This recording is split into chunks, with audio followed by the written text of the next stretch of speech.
ولا جناح علیکم، تم پر کوئی گناہ نہیں، فیما ارستم بہ من خطبۃ النساء، کہ جو بھی تم اشارے کنائے میں عورت کو پروپوزل بھیجو، یعنی ڈائریکٹ کلیئر لفظوں میں نہیں بھیج سکتے، ہاں اشاروں میں بات کی جا سکتی ہے، خواہ ڈائریکٹ کرو یا کسی اور سے کرواؤ.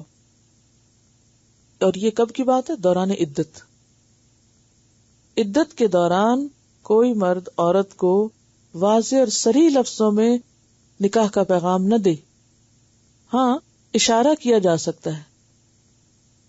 مثلاً کیسے؟ کیا صورت ہوگی؟ مثلاً کوئی تعزیت کرنے آیا تو وہ اسے کہہ سکتا ہے کہ ٹھیک ہے، اللہ تعالیٰ نے یہ تم پر ایک آزمائش بھیجی ہے، لیکن تم فکر نہیں کرو، اللہ تعالیٰ کو اور بندوبست کر دے گا. اب یہ جملہ کیا ہے؟ اشارتاً، اور کسی ایسے شخص کی طرف سے اشارہ جو خود شادی کا متمنی ہو یا طلبگار ہو تو اس کی اجازت ہے، اس کی رخصت ہے. علم اللہ انکم ستذکرونہن، اللہ کو پتا ہے کہ تم ان کا ذکر کرو گے.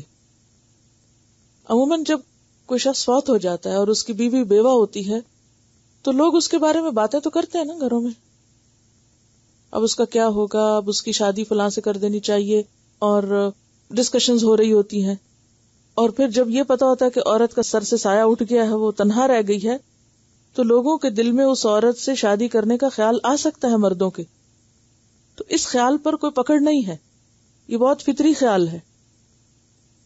یعنی بیوہ عورت سے شادی کرنے کا خیال جو دل میں آئے کسی کے تو گناہگار نہیں ہے، اس پر یہ مانا ہے. اللہ کو پتا ہے کہ تم ان کو یاد کرو گے، اور ذکر یعنی دل میں بھی ہو سکتا ہے، کسی سے بھی بات ہو سکتا ہے. مثلا ایک شخص اپنے کسی دوست سے مشورہ کرتا ہے کہ کیا خیال ہے فلاں عورت بیوہ، میں اس سے شادی کر لوں، تو اس نے بول کے ذکر کر لیا نا، بول کے نہیں کیا، دل میں خیال آیا اس کے. تو دل میں خیال آئے یا کسی اور سے وہ ڈسکس کر رہا ہے، اس کی اجازت ہے، ہاں اس عورت سے جا کے نہیں بات کر سکتے. ٹھیک ہے. وَلَٰكِن لَا تُوَاعِدُوهُنَّ سِرًّا، لیکن نہیں تم ان سے وعدہ کرو گے چھپ کر. یہ نہیں کہ خاندان والوں کو پتہ ہی نہیں اور خفیہ خفیہ اس سے وعدہ کر لیا. نہیں، ابھی کوئی وعدہ وعید نہیں ہوگا، کوئی باہم عہد و پیمان نہیں ہوگا. الا ان تقولوا قولا معروفا، مگر یہ کہ تم معروف بات کرو. یہاں معروف بات کون سی ہوگی؟ اشارے کنائے میں. ولا تعزموا عقدۃ النکاح، اور نکاح کرنے کا پکا ارادہ نہ کرو. حتی یبلغ الکتاب اجلہ، یہاں تک کہ کتاب یعنی عدت اپنے مقرر وقت کو پہنچ جائے. پھر تم باقاعدہ بات پکی کر سکتے. یعنی آپ یوں اگر اپنی عام زبان میں کہنا، اور تم بات پکی نہ کرو یہاں تک کہ عدت گزر جائے. تو بات پکی کرنے کا کیا مطلب ہوتا ہے؟ کس موقع پہ کہتے ہیں بات پکی ہو گئی؟ ہاں کہ بس اب شادی تیار ہے، یا بات ہو گئی ہے، فائنل ہو گئی، اب ڈیٹ رکھ لیں گے.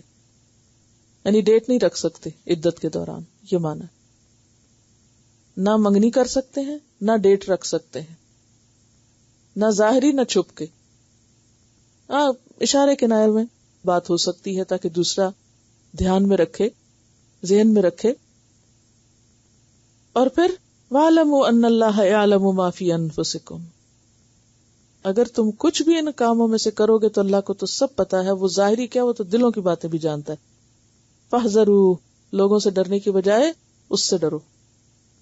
وَاعْلَمُوا أَنَّ اللَّهَ غَفُورٌ حَلِيمٌ، اور جان لو کہ اللہ بخشنے والا بھی ہے، بردبار بھی ہے. اس کو سب پتا ہے کہ انسانوں کی کمزوریاں کیا ہیں، اس کے باوجود وہ لوگوں کو ڈھیل دیتا رہتا ہے، ان کو معاف کرتا رہتا ہے، ان سے درگزر کرتا رہتا ہے. لیکن اس کی ڈھیل کی وجہ سے دھوکے میں نہ پڑو، پکڑ بھی ہو سکتی ہے.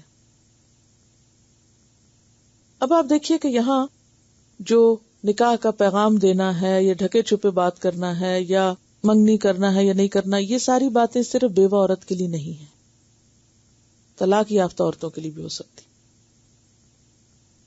تو اب آپ دیکھیے کہ عدت کے دوران منگنی کی یا نکاح کے پیغام کی 3 صورتیں ہیں. نمبر 1 حرام، یعنی حرام ہے صریحاً لیکن حلال ہے تحریزاً، یعنی اشارے میں.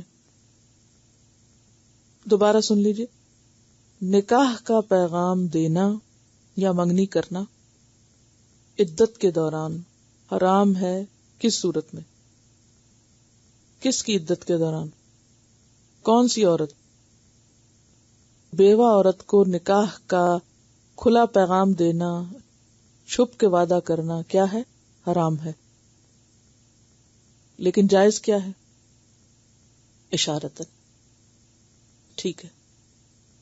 ایک اور عورت ہے جو عدت کی حالت میں ہے، نہ آپ اس کو کھلا پیغام دے سکتے ہیں نہ چھپا. وہ کون ہے؟ طلاق یافتہ لیکن رجی طلاق یافتہ. کیوں؟ کیونکہ اس کا اپنا شوہر اس سے رجوع کا حق رکھتا ہے، ابھی وہ پوری طرح آزاد نہیں ہے. پھر مباح ہے کھلم کھلا پیغام دینا بھی اور اشارتاً دینا بھی. وہ کون ہے؟ بائنا. بائنا کے لیے دونوں طرح سے کھلا بھی دے سکتے ہو اور اشارے میں بھی دے سکتے ہو. اور اسی طرح خلا والی عورت کے لیے بھی پیغام دے سکتے ہیں، کھلے اور چھپے دونوں طرح. چھپے سے مراد اشارتاً. اسی طرح جس کا نکاح فسخ ہوا اس کو بھی. لیکن رجی طلاق میں کھلا پیغام چھپا پیغام دونوں حرام ہیں. بائنا کے لیے دونوں جائز ہیں، بیوہ کے لیے ایک جائز ہے ایک ناجائز ہے. تو اب 3 صورتیں ہوگی نا. مکمل حرام کس کے لیے؟ طلاق رجی والی کے لیے. کیوں؟ کیونکہ وَبُعُولَتُهُنَّ أَحَقُّ بِرَدِّهِنَّ، ان کے شوہر زیادہ حقدار ان کو واپس لانے کے. جائز ہے کھلے اور چھپے کس کے لیے؟ طلاق یافتہ عورت کے لیے جس کی عدت پوری ہو چکی ہے.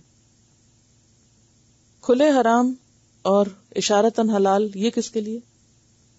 بیوہ عورت. ٹھیک ہے. 3 طرح کی عدتیں ہیں نا. رجی طلاق کے بعد عدت، بائنا طلاق کے بعد عدت، اور وفات شدہ شوہر کی بیوہ کی عدت. ٹھیک ہے. اب اگر کوئی نکاح کر لیتا ہے، مثلا کوئی لڑکی بیوہ ہوئی، ماں کہتی ہے میں مرنے لگی ہوں اس کا جلدی نکاح کرو. وہ کہتے ہیں بھی ابھی اس کی عدت نہیں پوری، کوئی بات نہیں ہوتی رہے گی، تم اس کا نکاح کرو میں مر نہ جاؤں کہیں. ایسے بھی ہوتا ہے نا بعض اوقات، لوگ جلدی میں نکاح کر لیتے. اب اگر نکاح کر لیا کسی نے عدت کے دوران تو کیا ہوگا؟ لٹرلی ایک میرے پاس کیس آیا کسی کا اور انہوں نے ایسے ہی کیا تھا، پتہ ہی نہیں تھا ان کو یہ نہیں کرنا، وہ کر چکے. بعد میں کسی نے جب منع کیا تو کہا اچھا اب کیا کریں؟ کیا کریں گے؟ اس میں آپ دیکھیے کہ 2-3 چیزیں ہیں. نمبر 1 یہ کہ نکاح باطل ہے، فوراً الگ کیا جائے گا. یعنی اگر کر بھی لیا ہے تو اس کو الگ کر دیا جائے گا، ساتھ نہیں رہ سکتے، وہ نکاح نہیں قائم ہوگا. اب کیا ہوگا؟ جب عدت گزر جائے گی تو بعض کہتے ہیں کہ دوبارہ نکاح ہوگا اور بعض کہتے ہیں کہ کبھی نکاح کر ہی نہیں سکتے کیونکہ انہوں نے ایک باطل کام کیا، ہمیشہ کے لیے حرام ہو گئی. تو اس میں ڈفرنس آف اوپینین ہے. ابھی ڈفرنس آف اوپینین کب ہوتا ہے؟ کن باتوں میں ہوتا ہے؟ جن میں کوئی واضح نص سے صریح موجود نہ ہو. ٹھیک ہے. اگر کسی نے کر لیا تو کیا کریں گے؟ فوراً الگ کر دیں گے ان کو. چلو کر دیا الگ، اب عدت گزر گئی، اب کیا کریں؟ دوبارہ نکاح کر دیں. ٹھیک ہے. کیونکہ وہ نکاح ہے ہی باطل، وہ واقع نہیں ہوتا جو عدت کے دوران ہو، کیونکہ منع کیا گیا ہے.